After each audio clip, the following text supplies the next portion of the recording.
हरियाणा में किसानों को अब तक डीएपी खाद नहीं मिल पाई है। वहीं शासन और प्रशासन का दावा है कि प्रदेश में खाद की कोई कमी नहीं है। इसके बावजूद रवाड़ी में खाद की खरीद को लेकर अनाज मंडी में किसानों का हंगामा देखने को मिला। किसानों के हंगामे की जानकारी मिलने के बाद विधायक चरणजीत राव अनाज मंडी पहुंचे और किसानों से मुलाकात कर उनकी समस्या जानी। खाद मिली ना रहे बाबूजी, खाद मिली नहीं रहे। 3 दिन हो परेशान, लाइन में लग गया। शाम तक नंबर ना आओ, घर चला जा लौट के। 3 बजे अधिकारी देख रहे, अधिकारी आवे, खाना पूर्ति हो रही है। वहीं विधायक चरणजीत राव ने मनोहर लाल खट्टर सरकार पर जमकर निशाना साधा और कहा कि सरकार को किसानों की समस्या से कोई सरोकार नहीं रह गया है।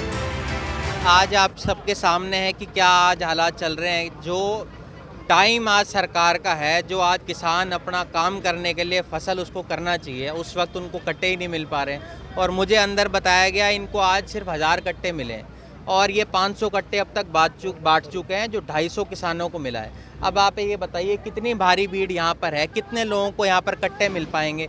और ये बता रहे हैं आज आखिरी दिन है, इसके बाद आगे इनके पास स्टॉक भी नहीं है। तो आप ये बताइए कि इन किसानों को कितनी दिक्कत हो रही है। मेरी बहुत लोगों से बात हुई, कोई सुबह 1 बजे से बैठा हुआ है, कोई सुबह 5 बजे से बैठा हुआ है। आप बताइए लोगों को कितनी तकलीफ हो रही है। तो मैं तो इनकी तकलीफ सुनने ही आया था और हमारी ये कोशिश रहेगी पहले तो हम ये काउंटर बढ़ाए जाएं, क्योंकि जो इतनी धूप के अंदर लोग यहाँ पर इतनी दुख तकलीफ हो रही है उसको ध्यान में रखते हुए मैं अभी डीसी साहब से बात करके काउंटर पहले तो हम बढ़वाएंगे और हम कोशिश ये करेंगे मुख्यमंत्री जी से बात करके कि जो स्टॉक है उसका भी इंक्रीज़ कराया जाए। कम से कम 2-3 दिन और तो किसानों को ये कट्टे मिल पाएँ। एक तरफ सरकार और प्रशासन लगातार दावे कर रही है कि खाद की कहीं कोई कमी नहीं है, दूसरी तरफ ये भीड़ क्या मानते हैं? देखिए ये तो भीड़ आपके सामने ही है, ये मेरी लाई हुई तो भीड़ है नहीं, ये तो भीड़ किसानों की है, ये यहीं के लोकल किसान ही है। अगर सरकार को लगता है कि भाई संपूर्ण अगर क्वांटिटी के अंदर है तो ये लोग क्यों सुबह 1 बजे से यहाँ पर बैठे हुए हैं। एक माता जी बता रही है पिछले 3 दिन से वो लगातार आ रही है, उनको एक भी कट्टा नहीं मिल पाया। तो ये सरकार को तो इससे कोई सरोकार नहीं है।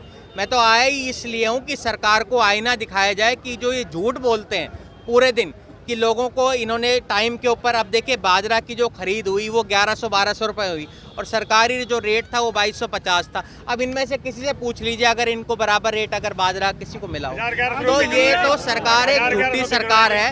वो झूठ का पुलिंदा इनका बोलने का काम हो गया है। अब ये जनता जाग चुकी है। मैं तो यही कहूँगा मुख्यमंत्री जी से भी वो ध्यान में दें लोगों की तरफ, क्योंकि लोगों को इतनी असुविधा हो रही है। आप देखिए यहीं की जो इलाका था ये दक्षिण हरियाणा का इलाका था जिसने इस सरकार को बनाया था और इसी इलाके को सबसे ज़्यादा भेदभाव हमारे साथ हो रहा है। आप देखिए अटेली के अंदर चोरी करनी पड़ी किसानों को खाद की। आपने कभी पहले सुना था कि भाई खाद की चोरी हुई हो? खाद की जब चोरी होने लग जाए तो आप सोचो कि वो किसान कितने असहाय होंगे जिनको खाद की चोरी करनी पड़ जाए और उनके ऊपर ही केस ये लोग सरकार कर रहे हैं। तो कहीं ना कहीं जो प्रशासन की कमी है वो हम सबके सामने है। आपको बता दें रबी फसलों की बुआई का सीजन चल रहा है।